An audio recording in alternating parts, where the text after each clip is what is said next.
뒤에 계신 분이. 예. 예, 고기. 제가 잠깐 기도하고 시작하겠습니다. 감사합니다. 하나님께서 또 오중에 저희들 한 주일 동안 무사히 지켜주셨다가 이렇게 주님의 몸된 교회로 같이 모여서 하나님을 높일 수 있는 은혜와 특권 허락해 주셔서 다시 한번 감사를 드립니다. 우리를 구원하신 예수 그리스도를 통해서 우리가 오늘도 하나님의 은혜의 왕자 앞에 담대히 나갈 때 하나님께서 우리를 기쁘게 여기시고 받아주시고 또 영적으로 저희들에게 주님 자신을 더 많이 보여주셔서 우리가 주님을 알므로 인해서 더 크게 기뻐하고 즐거워하고 또 주님 안에서 온전히 주님만을 생각하는 그런 시간이 되도록 하나님께서 큰 은혜를 베풀어 주옵소서. 우리가 이런 복이 기도와 찬양과 특별히 또 하나님 말씀을 통해서 우리의 영 안에 임하는 것을 우리가 압니다. 주여 오늘도 그런 복을 특별히 말씀 가운데 그 복들을 허락해 주셔서 우리가 하나님을 더 가까이 하도록 주님께서 큰 은혜 더하여 주옵소서. 또 우리 코로나로 인해서 어려운 가운데 어려움 당하고 계신 분들이 많이 있습니다. 전 세계적으로 주님께서 은혜를 또 베풀어 주셔서 또 어려운 가운데 계신 분들 영적으로나 또 육신적으로 도와주시고 또 우리 특별히 교회 성도분들 하나님께서 더더욱 지켜주시길 원하며 감사드리며 모든 말씀 예수님의 존귀하신 이름으로 기도드렸습니다. 예, 우리 계속해서 우리가 구원에 대해서 어떻게 참된 구원의 확신을 가질 수 있는가 그 내용 살펴보도록 하겠습니다. 그래서 우리가 지난 시간에 이제 처음에 나눠드렸던 그 있죠, 구원에 대한 질문에 대한 내용들, 요거 기억나시죠? 여기 이렇게 해서 그 중에서 이제 우리가 뭐냐면 지금 택한 사람만 구원을 받는다. 그 다음에 예수님 믿어야 구원받는다. 둘 중에 어느 것이 올바른 것인가 이걸 살펴보고 있습니다. 자, 지난 시간에 제가 말씀드렸던 것처럼 우리가 이제 예정이나 부르심 또 택함에 대한 내용들은 대표적인 이제 근거 말씀이 이 로마서 8장 30절이죠. 저희 손그림 있는 거. 여기를 봐주시면 여기 분명히 언급되어 있습니다. 뿐만 아니라 그분께서는 자신이 예정하신 그들을 부르시고, 예정하셨다는 거 나오시죠? 부르시고 자신이 부르신 그들을 또한 의롭다 하시고 자신이 의롭다 하신 그들을 또한 영화롭게 하셨다. 이렇게 말씀하시죠. 예정하시고 부르시고 의롭다 하시고 영화롭게 하셨다. 요 네 가지가 나옵니다. 요 네 가지의 공통점이 있다고 말씀드렸죠. 뭡니까? 이건 다 하나님 편에서 해주신 겁니다. 그럼 왜 그러냐면요, 원래는 저를 봐주시면 의롭다 칭의 다음에 성화가 와야 돼요. 근데 성화는요 하나님 편 내 편이 같이 있는 겁니다.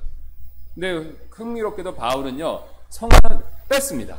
그리고 곧바로 영화를 갔어요. 자, 그래서 칭의에서 성화를 건너뛰고 영화를 갔는데 그 이유는 뭐냐면 지금 얘기하는 예정, 부르심, 의롭다 여기심, 그 다음에 영화롭게 하셨다, 이 네 가지는요 전적으로 하나님 편에서 하신 일이라는 겁니다. 그리고 또 하나님 편에서 하신 일이니까 어떻습니까? 또 다른 공통점이 있죠. 특징이 있죠. 어떤 거냐면 눈에 안 보인다는 거죠. 자, 그러면 우리가 이 네 가지 이제 성경에서 말하는 하나님이 우리의 구원에 대한 큰 그림, 계획을 갖고 계신데, 자, 우리가 그 중에서 그러면 어떤 부분을 믿어야, 어떤 걸 믿어야 구원받는가라고 했을 때 굉장히 간단합니다. 그러면 하나님 입장에서 생각해 보시면 이해하시기 쉬운데요. 자, 그러면 하나님과 우리는 사실 이 커튼이라는 것이 있다고 생각하시면 됩니다. 하나님께서는 우리를 볼 수 있는데 우리 쪽에서는 하나님 못 보죠. 뭐 영화 같은데, 이런 첩보 영화나 이런 뭐 007 영화 같은데 보면 죄인이나 어떤 스파이 같은 사람들 신문할 때 방에서 하는데 요 방 밖에 있는 창문에서 보죠. 그러면 여기서는 저쪽이 안 보이는데 저쪽에서 여기 보입니다. 그런 거 영화 보신 적 있죠?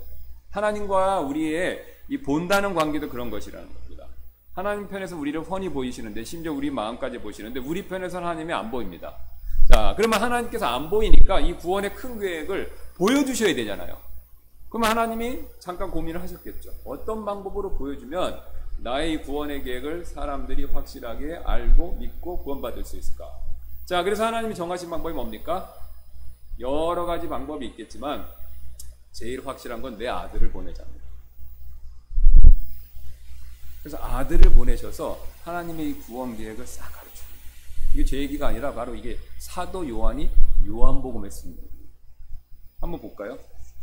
요한복음 1장. 자, 1장 1절에 뭐 충분히 그런 내용을 말씀하시죠. 1장 1, 처음에 말씀이 계셨고 말씀이 하나님과 함께 계셨으며 말씀이 하나님이셨더라. 바로 그분께서 처음에 하나님과 함께 계셨고 모든 것이 그분에 의해 만들어졌으니 만들어진 것 중에 그분 없이 만들어진 것은 하나도 없었더라. 자, 그러면서 이 말씀이신 분은 누구십니까? 잘 아시는 대로 예수님이죠. 근데 예수님이 이제 이렇게 해서 오셨다라는 내용을 말씀하고 18절을 보시기 바랍니다. 여기에 이제 예수님을 보내신 궁극적인 목적을 얘기하죠. 아무도 어느 때나 하나님을 보지 못했을 때. 맞죠? 저를 보세요. 하나님의, 그럼 구약에 있는 거 뭡니까? 하나님의 영광을 본 거지 하나님 본 거 아닙니다. 자, 대통령이 지나갑니다. 미국 대통령 여왕이 싹 지나가요. 그러면 리무진에 이런 데서 방탄된 차에서 시커멓게 해서 딱 들어가죠.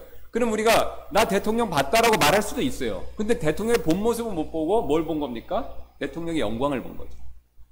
그죠? 제가 한번 봤는데 진짜로 미국에서도 이건 이제 좀 이 주지사가 지나간다는 얘기를 들었어요. 이제 우리 펜사콜라 있었을 때 미국의 주지사는 거의 우리로 치면 그 주의 대통령급입니다. 예, 그러니까 미국은 연방제를 하기 때문에 각각의 주의 주지사들이 연방정부와는 다르게 독자적인 권한이 굉장히 많아요. 우리나라 서울시장보다 더 많은 권한을 갖고 있습니다. 거의 그 주의 대통령이에요. 그러니까 트럼프가 이번에도 트럼프 대통령이 뭘 얘기했는데 코런틴 풀으라고 그랬는데 그거 이제 셧다운하고 풀었는데 말을 안 들으니까 안 들을 권한이 있는 겁니다. 그러니까 말을 안 들으니까 어떻게 했어요? 그럼 연방정부에서 주는 보조금 안 주겠다 이렇게 협박을 했거든요. 그러니까 그 정도로 권한이 막강한 겁니다. 그래서 주지사도 굉장히 권한이 있는데 제가 이제 그 소식을 들었는데 언제 가는지 모르죠.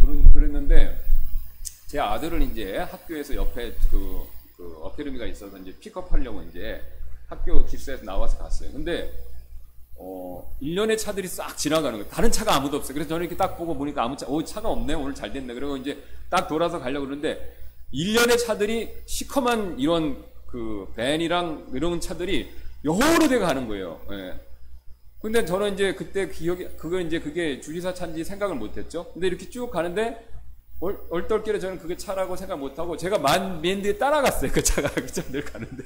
그런데 가는데 경찰차가 나를 가면 쳐다보더라고요. 저 사람은 뭔가 오래된 닷지맨 똥차인데 그것도 그거를 가는데 이 사람이 도대체 일행인가 아닌가 그러면서 쳐다보더라고요. 그래서 나도 쳐다보고 나는 여기 가니까 그래서 한 1분도 아니었고 다리를 살짝 하나 넘어가면 되거든요. 그래서 가고 나는 우회전해서 빠져나갔는데 이렇게 갔는데 제가 말씀드리는 건 뭐냐면 이제 제가 이제 잘 모르고 실수한 부분도 있고 제가 말씀드릴 것 같은 건 뭐냐면 그걸 타고 가는데 가만히 생각해보면 주지사 차 같아요. 근데 어느 차인지 모르겠더라고요. 시커먼 차가 여러 대를 쫙 하니까 어디 탄지를 모르는 거예요. 근데 어떻게 알았습니까? 제가 주지사 있는지 그 안에 있는지를 어떻게 알았죠? 네, 그 차들이 지나가는 걸 보고 아는 거죠. 뉴스도 한번 들었고. 네. 마찬가지입니다. 네. 그러니까 하나님을 구약에서 봤다는 건요, 정확하게 하나님의 본체를 본 게 아니라 볼 수도 없습니다. 하나님의 영광을 본 겁니다. 천국 가면 우리는 본체는 봅니다. 이제. 근데 이 땅에서는 하나님의 영광만 본 거죠. 예. 자, 그래서 이제 다시 원복음을 가면은 여기 아무도 어느 때나 하나님을 보지 못하였을 때 못 봤죠? 구약에도 마찬가지입니다. 영광을 본 겁니다. 그러니까 이사야 같은 경우도 왕자에 앉으신 그분의 옷자락을 봤지 그분의 모습이 어떻다 말을 못하는 거죠. 예. 빛 가운데 계시기 때문에 볼 수가 없어요. 예. 그러니까 태양을 등지고 누가 사람 서 있는 거 보신 적 있죠? 그럼 못 봅니다. 너무 태양빛 때문에. 바로 그런 모습 가운데 계시기 때문에 아무도 본 사람은 없습니다. 자, 보세요. 아버지 품속에 계신 독생자께서 그분을 밝히 드러내셨느니라. 자, 그러면요. 아버지 품에 계셨던 분이 아버지를 밝히 드러냈다는 겁니다. 예. 그러니까 하나님과 같이 있던 삼위일체로서 같이 계셨던 아들을 아버지께서 보내신 거예요. 그래서 아버지의 이 계획을 다 가르쳐 준 겁니다. 그래서 우리가 이 하나님의 구원 계획을 믿을 수 있는 가장 확실한 방법은 뭐냐면요. 눈에 보는 게 아니라 어떻습니까? 뭐죠? 아들을 통해서입니다. 네. 특히 아들이 어떤 일을 통해서요? 십자가와 부활의 사건. 그러니까 하나님께서는 딱 정해놓으신 게 뭐냐면은 우리가 구원받기 위해서 필요한 거는 뭐냐면 예수님 믿는 거다 이겁니다. 자, 그럼 다시 한번 질문 드릴게요.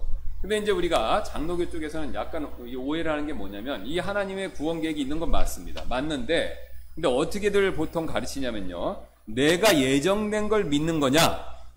그래서 구원받는 거냐? 아니면 예수님을 믿어서 구원받는 거냐? 이게 헷갈리는 겁니다. 자, 이거를 한번 봐주시기 바랍니다. 오늘 내준 거. 자, 택하심 되었음을 믿기 때문에 구원받는 것인가? 아니면 예수님을 믿기 때문에 구원받는 것인가? 여러분은 어떤 것이 맞다라고 생각이 드십니까? 그렇죠. 예정되심을 믿을 수 있어요. 근데 문제는 뭐냐면요. 예정되심과 예수님은요, 결정적인 차이가 있어요. 뭐죠? 예정된 건 안 보여요. 그렇죠?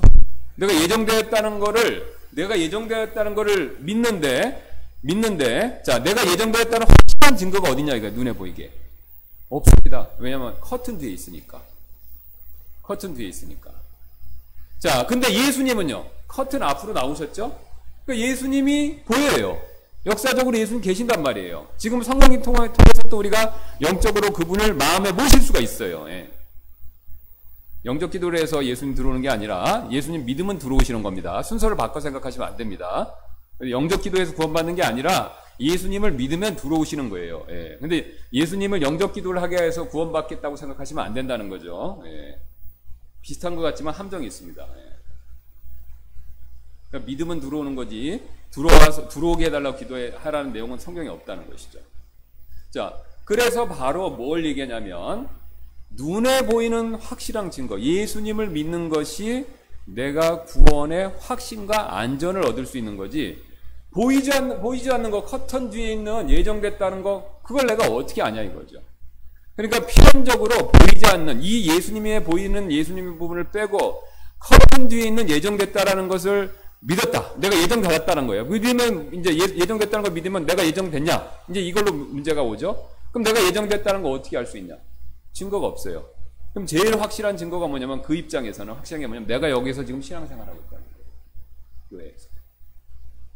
그럼 내가 여기서 신앙생활하고 있으니까 그 예정받은 거인 것 같다. 그런 거예요. 근데 여기서 뭘 놓치냐면, 내가 지금 예수님 현재 믿고 있다. 이 부분이 간과된다는 겁니다. 무슨 말씀인지 이해가 되세요? 예. 이걸 뭐 자세히 설명하면 더 많이 말씀드리는데, 이제 그러면 헷갈릴 수가 있기 때문에 그냥 기본적인 내용만 말씀드리는 겁니다. 자, 그러면 이제 이게 예정된 것을 믿기 때문에 구원받는 것인가? 아니면 예수님, 커튼 앞으로 보내신 예수님을 믿기 때문에 구원받는 것인가? 성경적으로 보겠습니다. 우리 흠정의 성경에 들어가서 찾아보시면 예정됐다, 한글로 예정됐다라고 나오는 구절은 신약에서 4번밖에 없습니다. 근데 그 4번이 예정되었기 때문에 믿는다라는 내용이 있으면 장로교의 가르침이 맞겠죠? 근데 한번 보시기 바랍니다. 한 구절도 그런 내용이 없다는 거죠. 8장 29절. 그분께서 자신이 미리 아신 자들을 또한 예정하사 자신의 아들과 형성 같은 모습이 되게 하셨으니, 이것은 그분이 많은 형제들 가운데서 처음 난자가 되게 하려 하심이니라. 뿐만 아니라 그분께서는 자신이 예정하신 그들을 또한 부르시고, 자신이 부르신 그들을 또한 의롭다 하시고, 자신이 의롭다 하신 그들을 또한 영화롭게 하셨느니라. 에베소서 1장 5절입니다. 자신의 크게 기뻐하시는 뜻에 따라 우리를 예정하사 예수 그리스도를 통해 자신의 아이로 입양하심으로써, 그 다음에 1장 11절입니다. 모든 것을 자신의 뜻하신 계획대로 이루신 분의 목적에 따라 우리가 예정되어 또 그분 안에서 상속 유업을 얻었으니. 여러분 다 보시면요, 여기서 지금 예정된 걸 믿는다라고, 예정된 걸 믿기 때문에 구원받는다라는 내용이 나옵니까? 한 구절도 없죠? 한 구절도 없습니다. 오히려 뭘 말하냐면요, 에베소서 1장 5절 말씀 보시면, 우리가 밑에서 또 보겠지만, 우리를 예정하사 예수 그리스도를 통해서 자신 아이로 입양했다고 그러죠. 예. 그래서 성경에서는요, 예정된 걸 믿어야 구원받는다는 내용이 한 구절도 없습니다. 예정과 관계된 내용을 찾아보시면. 반면 어떻게 하냐면, 예정과 택하심과 관계된 것이 항상 믿음과 관계 있다라는 걸 얘기한다는 거죠. 그 증거가 밑에 있습니다. 한번 볼게요. 데살로니가 후서 2장 13절. 그러나 주께서 사랑받는 형제들아, 우리가 너희로 인하여 항상 하나님께 감사드려야 하나니, 이는 하나님께서 처음부터 너희를 택하사. 다 여기 예정 택하심 나오죠. 예정과 택하심은 약간 다른데 어쨌든 크게 봤을 때 같은 의미입니다. 큰 범주에서. 그래서 처음부터 너희를 택하사 성령의 거룩히 구별하신 것, 보세요. 진리를 믿는 것을 통해 구원에 이르게 하셨다. 정확하죠? 택해서 구원에 이르게 하셨다라고 말 안 합니다. 중간에 다른 내용을 말씀하셨어요. 뭘 얘기했습니까? 거룩히 구별하신과 진리를 믿는 것을 통해 구원에 이르게 하셨다는 거죠. 그렇죠? 하나님이 예정하셨고 택한 것이 맞습니다. 그런데 그게 직접적으로 우리에게 구원에 이르게 하기 위해서는요, 반드시 뭘 요구하신다는 겁니까? 하나님이요? 믿음입니다. 믿음. 이 진리는 복음의 진리를 얘기하죠. 그러니까 믿음이 있어야 된다는 겁니다. 믿음. 근데 그 믿음을 간과하고 예정된 것만 얘기해서, 그러면 내가 택함 받았으니까, 내가 예정받았으니까 구원받은 건 맞죠? 근데 내가 예정받고 택함 받았다는 객관적인 증거가 없다는 겁니다. 눈에 보이는 증거가 없다는 거죠. 그럼 객관적인 눈에 보이는 증거는 뭐냐면요. 예수님이 계시고 그 예수님을 내가 믿었다는 것. 예. 이게 객관적인 증거가 되는 거죠, 지금.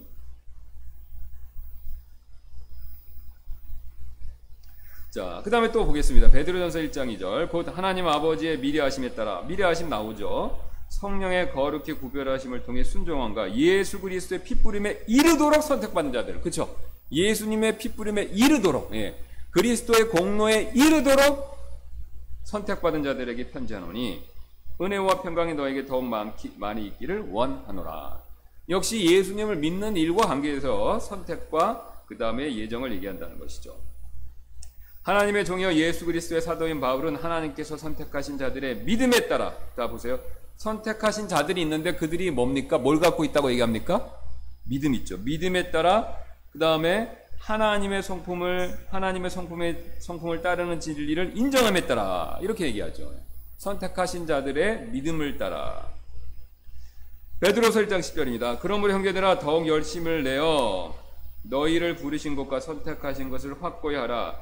너희가 이것들을 행하면 결코 넘어지지 아니하리니. 자, 너희가 열심을 내어 너희의 부르신 것과 선택하신 것을 확실히 하라. 이것들 행하면 결코 넘어지지 아니하리라.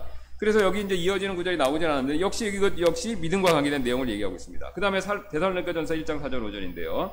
사랑하는 형제들아 하나님께서 너희를 선택하셨음을 아노라. 그쵸?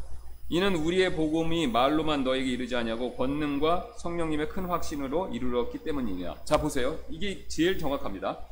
데살로니가 교인들한테 바울이 얘기합니다. 데살로니가 성도 여러분, 형제들아, 내가 당신들 선택받은 거 안다는 겁니다. 어떻게 알았다는 거예요? 하나님하고 터킹했습니까? 이거 선택받았다는 특별 계시를 받았어요? 데살로니가 교인들은 선택받았다, 바울아. 그런 계시를 받았다는 겁니까? 아니죠. 선택받았다는 걸 알았대요. 어떻게 알았다는 겁니까? 믿었기 때문에 알았다는 거죠. 여기 나오지 않습니까? 이는 우리의 복음이 말로만 너에게 이르지 아니하고 권능과 성령과 큰 확신으로 이르렀기 때문이다. 내가 복음을 전했는데, 보세요. 내가 복음을 전하니까 너희가 믿었다는 거. 그걸 보니까, 믿은 걸 보니까 뭘 알았다는 거예요? 선택받은 거 알았다는 겁니다.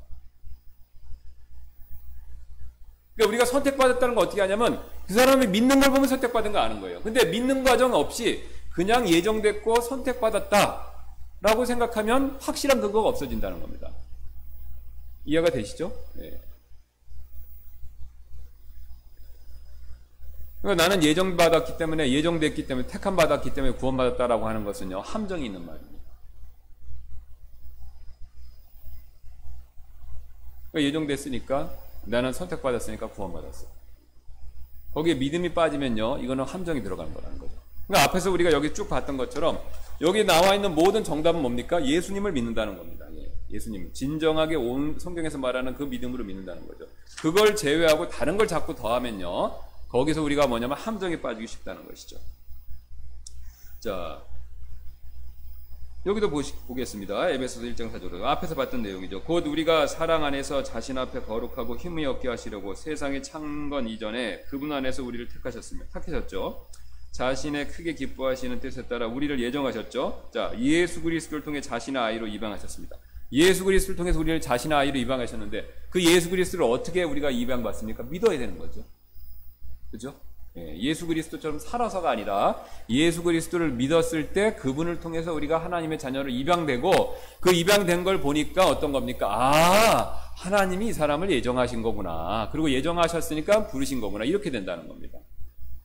순서가 이렇게 된다는 거죠. 그러니까 믿고 보니까 내가 예정된 게 맞나는 거지, 믿지도 않았는데 당신 예정됐으니까 구원받은 거야. 그러면 객관성이 떨어진다는 겁니다. 그럼 객관성이 떨어지면은 그러면 내가 예정받았던 근거가 뭐예요? 그럼 믿음으로 돌아가는데 믿음으로 못 돌아가고 그냥 교회에서 나와서 지금 신앙생활 하는 거, 이렇게 되는 거죠. 근데 신앙생활은 들쭉날쭉하죠. 기복이 있습니다. 저를 포함해서 누구도요, 우리가 끝까지 신실해야 되는데 100% 항상 신실하다는 보장은 없다는 것이죠. 실족해서는 안 되지만 실족하는 일이 실제 벌어진다는 겁니다. 그럼 그거 보면 어떻게 되는 겁니까? 구원 안 받은 거 아니야? 이렇게 되는 거죠. 이 사람 택함 받은 사람이 아닌데 이렇게 가는 거죠. 근데 그 사람 진실하게 믿는 일이 있었는지 그거를 간과하고 그 사람의 행동에 맞춰서 보면요, 이 사람이 구원받는지 안 받는지 헷갈릴 때가 있다는 거예요. 그래서 이런 함정에 빠져 있으면요, 실제 구원받았지만 죽어봐야 안다는 얘기가 나온 겁니다. 그래서 장로교에서 얘기 나오죠. 예.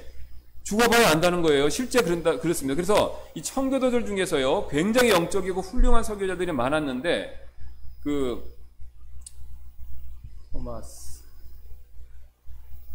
토마스만 생각하고, 라스트 네임이 생각이 안 나는데, 토마스 구딘인가 그럴 겁니다. 이 사람은 굉장한 유명한 청교도 설교자예요. 학자이기도 한데. 그 사람이 근데 뭐라고 했냐면 죽어봐야 한다고 그랬습니다. 그러면 자기도 확신이 없는데 어떻게 하겠습니까? 그렇다고 그 사람이 복음을 안 전했냐? 복음도 전합니다. 근데 이 함정에 걸려 있기 때문에 어떻게 됐냐면은 내가 예정받은 것에 대한 확신이, 내가 구원받은 것에 대한 확신이 떨어져 버린다는 겁니다. 그래서 장로교 분들을 만나시면은 죽어봐야 알지 어떻게 아냐 그러고 그건 교만이다 막 이렇게 말씀하신 이유가 바로 겁니다. 그분이 진짜 구원 안 받은 분일 수도 있고요. 아니면 구원 받았는데 헷갈릴 수도 있어요. 예. 사실 왜 우리나라에서 이제 구원파라고 하는 분들이 크게 득세할 수 있었냐면 이 부분을 파고드는 거예요.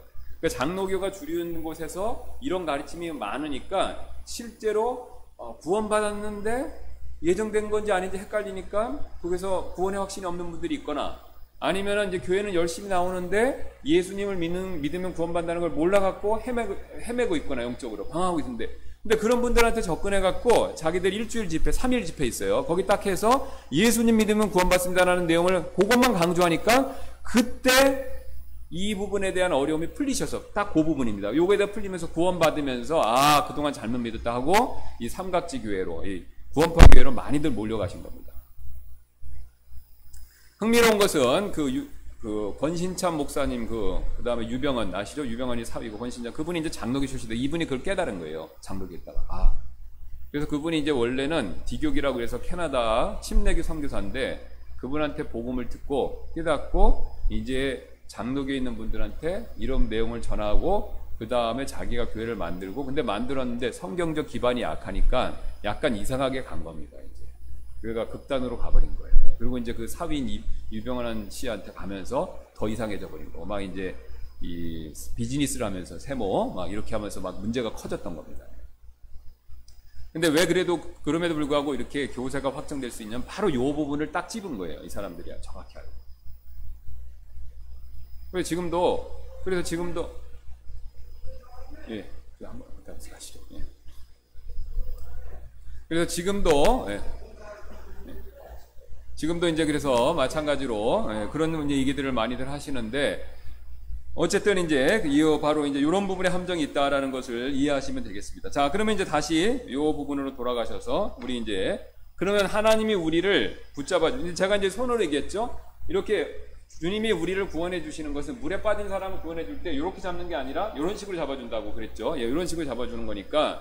자, 설령 내가 이렇게 놓는다 하더라도 주님은 어떻습니까? 안 놓는다고 그랬습니다. 그리고 제2 예외는 제가 만들어낸 게 아니라 여기 요한복음에 예수님께서 10장 28절에 손 얘기를 하시잖아요. 내가 그들에게 영원한 생명을 주노니 그들이 결코 멸망하지 않을 것이요 또 아무도 내 손에서 그들을 빼앗지 못하리라. 자, 예수님이 이렇게 붙들었으면 예수님보다 더 강한 사람이 없으니까 예수님 손에서 이걸 빼앗아 갈 사람이 있습니까? 없습니까? 없죠. 나 자신을 포함해서 나도 이걸 못 부리친다는 겁니다. 그리고 나 외에 다른 사람도 예수님보다 강한 사람이 없으니까 못 부리친다는 거예요. 거기 또 예수님이 또 한번 강조해서 말씀하시잖아요. 29절.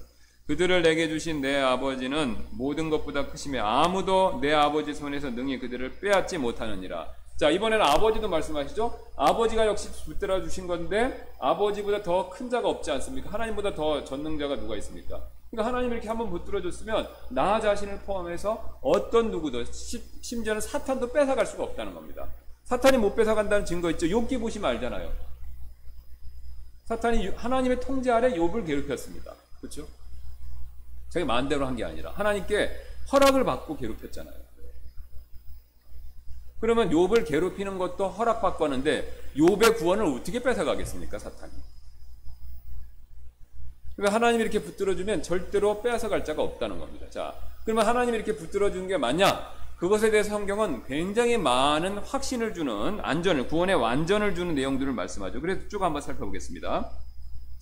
자, 여기 보시면은 6장 39절부터 한번 보겠습니다. 그래서 37절부터입니다. 아버지께서 내게 주시는 모든 자는 내게로 올 것이요 내게 오시는 자는 내가 결코 내쫓지 아니하리라. 그렇죠? 예수님이 한번 받아주셨는데 내쫓을 리가 있겠습니까? 없지요. 예. 또 나를 보내신 아버지 뜻은 이것이니 곧 그분께서 내게 주신 모든 것 중에서 내가 하나도 잃지 아니하고 마지막 날에 그것을 다시 일으키는 것이니라. 우리는 잃어버릴 수가 있지만요, 하나님은 자신의 것을 잃어버리시지 않는다라고 말씀합니다. 그래서 하나님이 이 세상에서 가장 소중하게 여기시는 것은 우리입니다. 예, 우리 사람의 혼이죠.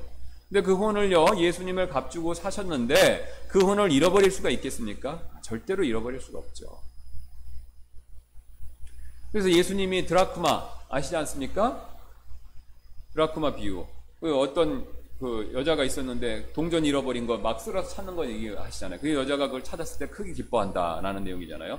그러니까 그 당시 유대인들은요, 결혼 예물로 은화를 이렇게 실로 꿰서 그거를 신부의 그 신혼 예물로 준다고 합니다. 그러니까 굉장히 신혼 예물이니까 우리 자매님들 결혼할 때 반지하고 남자들이 해주잖아요. 예물을 해주지 않습니까? 목걸이하고 반지 해주잖아요.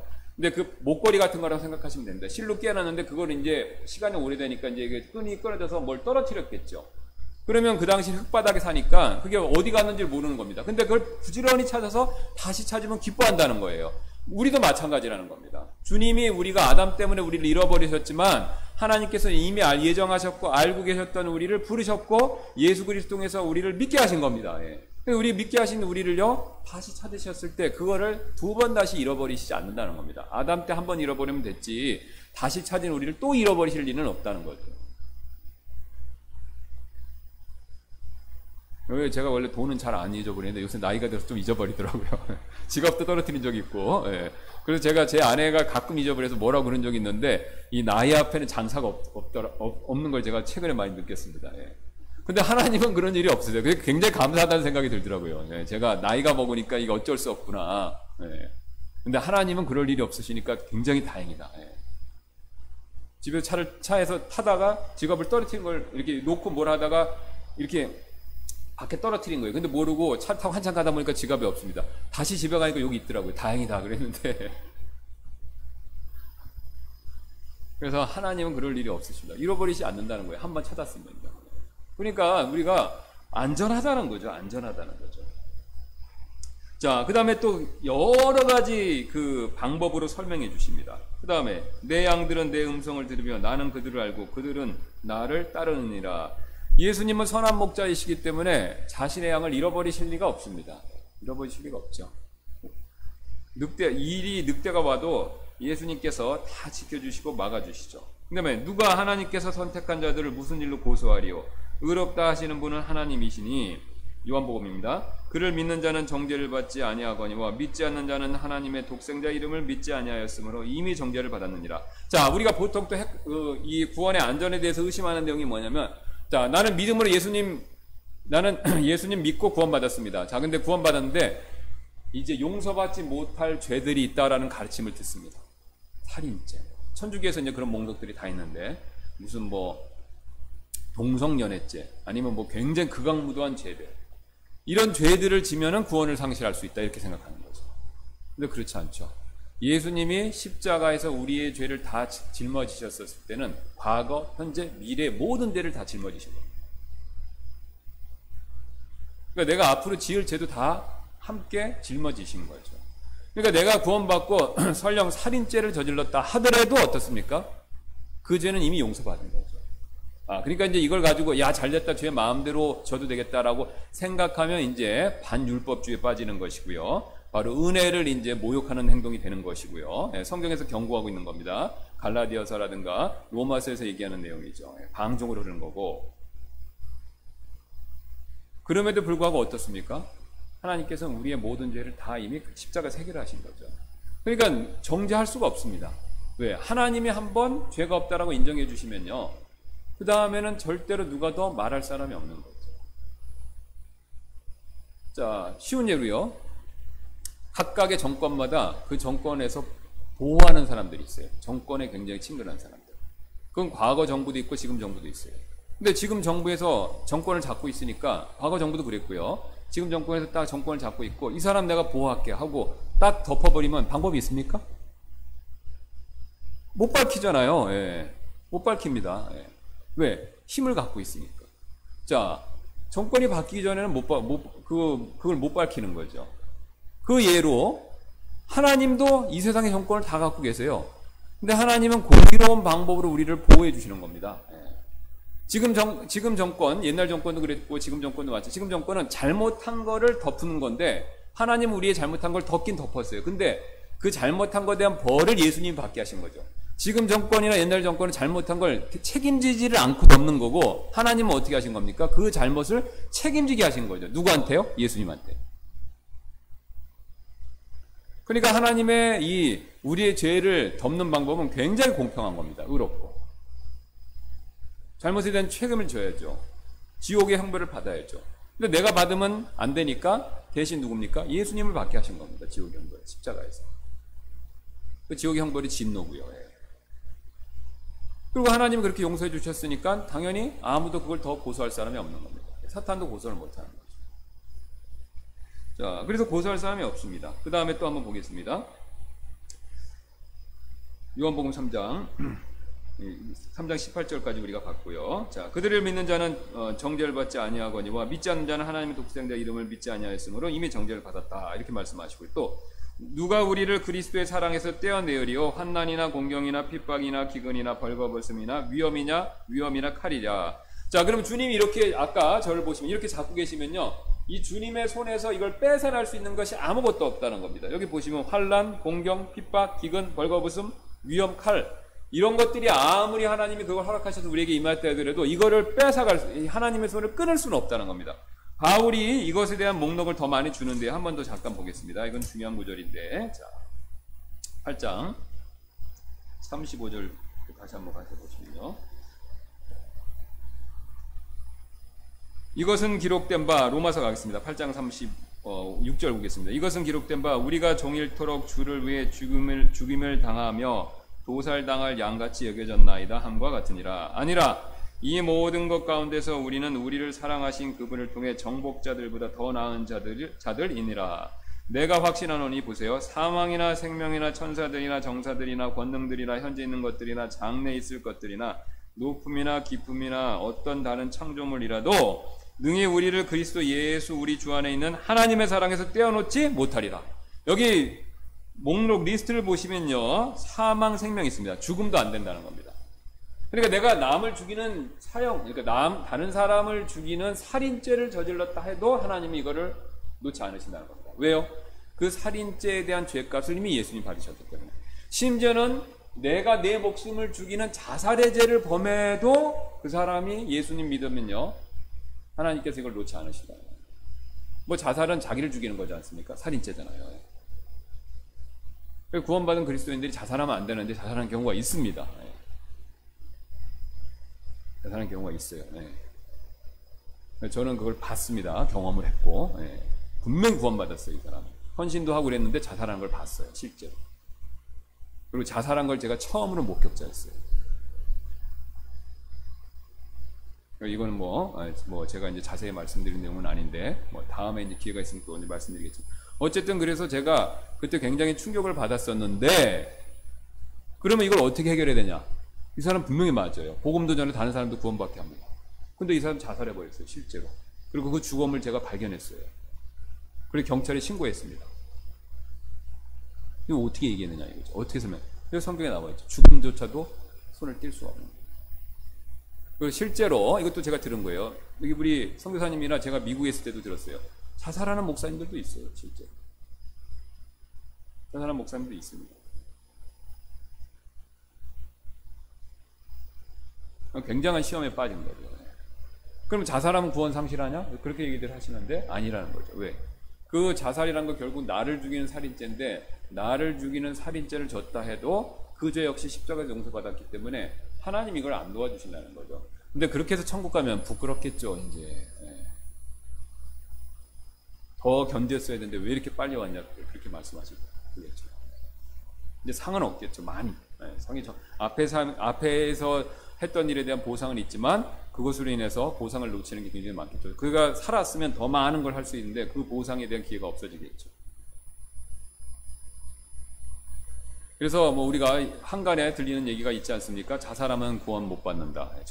예수님이 자살하면 그러니까 이렇게 얘기했죠. 정확히 자살하면 천국 못 간다.